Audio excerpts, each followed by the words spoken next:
হচ্ছে সানডে, সকাল বাজে প্রায় 9টা। তো এখন আমি ছেলের জন্য আর সবার জন্য ব্রেকফাস্টে বানাবো রুটি আর হচ্ছে চা, আর পরে বানাবো ঘুগনি, আর কালকে পায়েস আছে রাত্রিবেলা বানিয়েছিলাম, তো ওটাই আজকে সকালবেলা দিয়ে চালিয়ে যেতে হবে, কারণ ওর 10টার সময় আবার ড্রয়িংয়ের ক্লাস আছে, তো ওকে তাড়াতাড়ি চলে যেতে হবে। চলো দেখা যাক কী কী বানাই কী করি।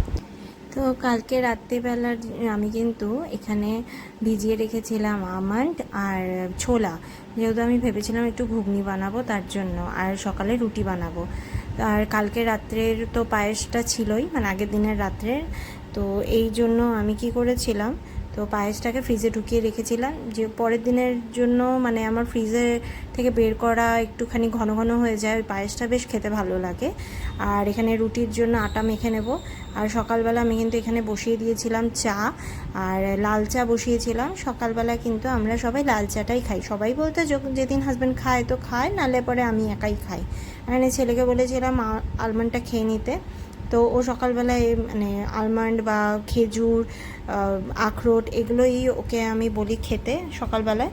তো এখানে দেখো আমার চা হয়ে গেছে। আর হ্যাঁ, ওই কৌটোটাতে কিন্তু আমি দুভাবে আমি বড় প্যাকেট এনে রাখি চা পাতার, তো দুটো কৌটোতে হাফ হাফ করে রাখি। তো এই কৌটোর চা পাতাটা শেষ হয়ে গেছে, তো ওটাই সাইডে ছিল। আর এখানে আমার ছেলে আমাকে হেল্প করছিল ছাঁকনি দিয়ে, মানে চা ছাঁকতেও বলছিল, মা আজকে আমি একটু ধরবো, তো আমি বলছি ঠিক আছে ধর।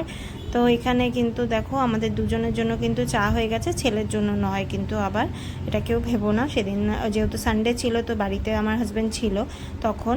আর এখানে আমি ছোলা সেদ্ধ করতে বসিয়ে দেব লবণ আর হলুদ দিয়ে, একবারে হলুদ দিয়েই দিই আমি, পরে পরে যখন আবার মশলাতে দিই তখন অল্প পরিমাণে দিই, নাহলে পরে আমি এভাবেই সিটি দিয়ে নিই।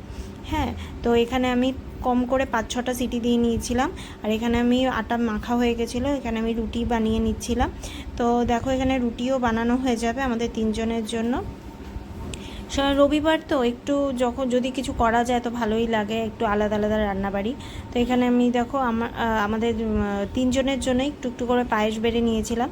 তো ছোলাটা যেহেতু করতে একটু সময় লাগবে, তো ওটা দিয়ে আর মানে এতক্ষণ আর ওয়েট করিনি, তো পায়েসটাই যেহেতু ছিল তো পায়েস দিয়ে করে নিয়েছিলাম, কারণ ছেলেকে আবার ড্রয়িং ক্লাসেও যেতে হবে, তো তার আগে তো সব কিছু শেষ করতে হবে। তো এখানে দেখো রুটি দিয়ে আমি ছেলেকে দিয়ে দিয়েছিলাম রুটি আর পায়েস। তো ওকে আমি রুটি পায়েস দেওয়ার পরে যখন ও খেতে গেল, ওর এক্সপ্রেশনটা তোমরা দেখবে, ও যখন বাটির মধ্যে একটা তেজপাতা পেয়েছে, দেখো ওর এক্সপ্রেশনটা জাস্ট দেখার মতো ছিল, আমি অবাক হয়ে গেলাম। ও কীরকম যেন একটা নাক ছিটকলো, আর যেই ক্যামেরাটা দেখেছে ব্যাস ওর মধ্যে হাসি শুরু হয়ে গেল। তো এখানে দেখো আমার হাজব্যান্ডের জন্য আমি দুটো আলাদা প্লেটে নিয়ে নিয়েছিলাম, ওকে আমার হাজব্যান্ডকে আমি ঘরে দিয়ে দিয়েছিলাম, যেহেতু বাথরুমে গিয়েছিল তো ওকে আমি ঘরে দিয়ে দিয়েছিলাম এটা, আর আমি এসে খেয়ে নিয়েছিলাম। তো এখানে ওর ড্রয়িংয়ে যাওয়ার জন্য রেডি পুরো, কিন্তু যেতে চাইছিল না, কেন জানি না, ও লেজি মনে হচ্ছিল। টাটা। তো দেখেছে যেহেতু এখন প্রায় ঘন্টা বাজে 10:30, আর আমার ছেলে চলে গেছে ড্রয়িং ক্লাসে। আর এখন আমার ড্রেস দেখে তো বুঝতেই পারছো যে আমি ড্রেসটা চেঞ্জ করে নিয়েছি। এখন করব একটু যোগা, মানে যোগা একটু ওয়ার্কআউট করব, 4-5 দিনের মতো একটু যোগা ওয়ার্কআউট, একটুখানি হেলদি খাবার খেলাম, একটু ডায়েট করলাম, কিন্তু লাভের লাভ কিছুই হলো না।